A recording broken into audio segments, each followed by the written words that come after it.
menyampaikan 3 agenda hak asasi manusia dan meminta KPU agar memastikan 3 agenda HAM itu masuk di dalam agenda debat Capres Cawapres.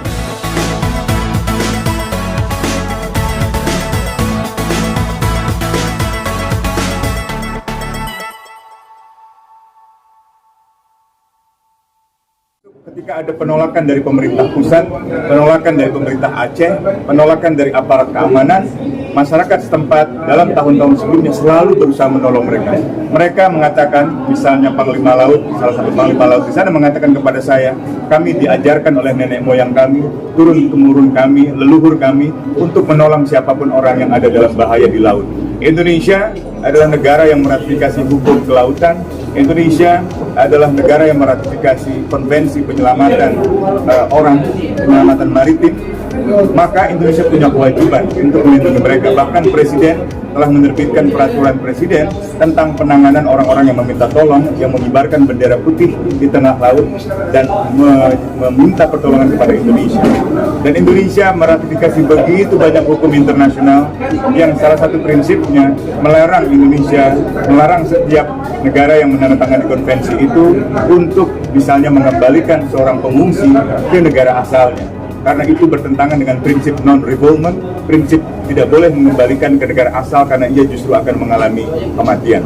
Saat ini gelombang pengungsi sudah hampir separuh, 1.500-an dari total 3.000 pengungsi yang meninggalkan Cox's Bazar, meninggalkan wilayah kamp pengungsian di Bangladesh.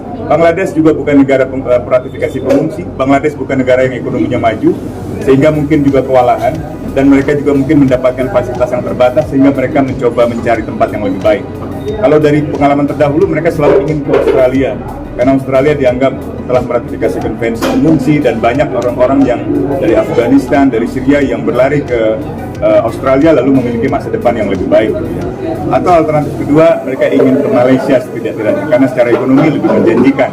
Tapi mungkin karena faktor lain, kesulitan masuk ke Australia, jarak, juga pengamanan yang ketat, ke Malaysia juga begitu.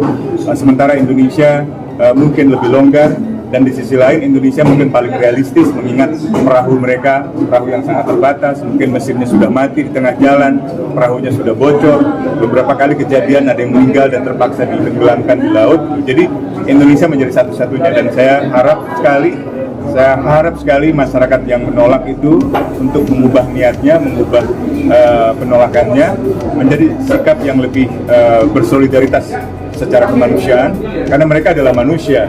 Mereka adalah orang-orang seperti kita yang membutuhkan pendidikan, kesehatan, dan juga tempat tinggal yang layak. Saya mengapresiasi instruksi Presiden Joko Widodo kepada Menko Polhukam untuk menangani pengungsi.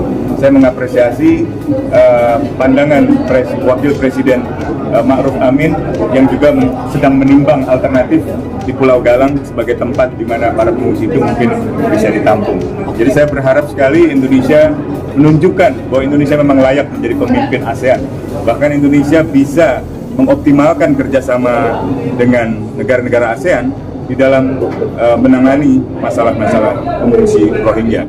Ya, jadi saya kira dengan meremahnya perlindungan kebebasan berekspresi, meningkatnya kriminalisasi, intimidasi terhadap jurnalis, terhadap seniman, terhadap para aktivis, mahasiswa atau bukan mahasiswa, itu menunjukkan bahwa kita seperti dibawa kembali ke era Orde Baru. Bahkan di dalam lagu saya bersama The Blackstones, saya tuliskan itu di dalam lagu berjudul Rempang, di mana di situ saya katakan negara hukum diinjak-injak oleh korupsi, kolusi, dan nepotisme dari rezim dinasti.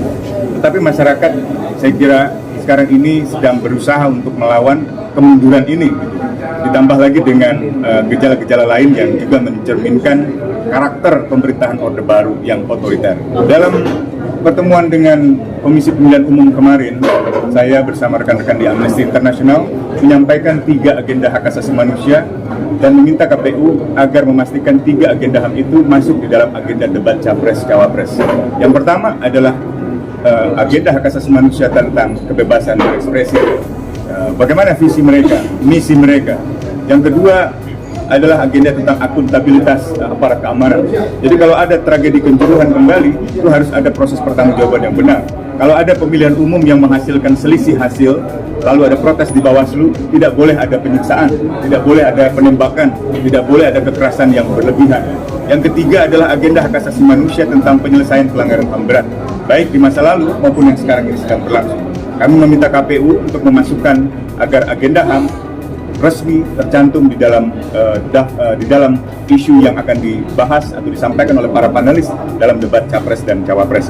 Kami juga menyiapkan satu dokumen yang sudah kami serahkan kepada masing-masing tim kampanye, baik itu untuk paslon 1, paslon 2, paslon 3, dengan agenda yang sama, yaitu perlindungan kebebasan berekspresi, akuntabilitas aparat keamanan, dan juga penyelesaian pelanggaran HAM berat. Itu juga yang saya tuangkan di dalam lagu. Perlindungan kebebasan berekspresi saya tuangkan dalam lagu berjudul Rempang. Kemudian akuntabilitas aparat keamanan saya tuangkan di dalam lagu Tragedi Kanjuruhan. Dan yang ketiga, penyelesaian pelanggaran HAM berat saya masukkan di dalam lagu bersama Fajar Merah dan Once Mekel berjudul Kemanakah. Saya masih ingin kita mencari kejelasan nasib dan keberadaan dari Wiji Tukul, penyair yang dihilangkan hingga hari ini belum ditemukan, dan juga teman-teman Wiji Tukul lain.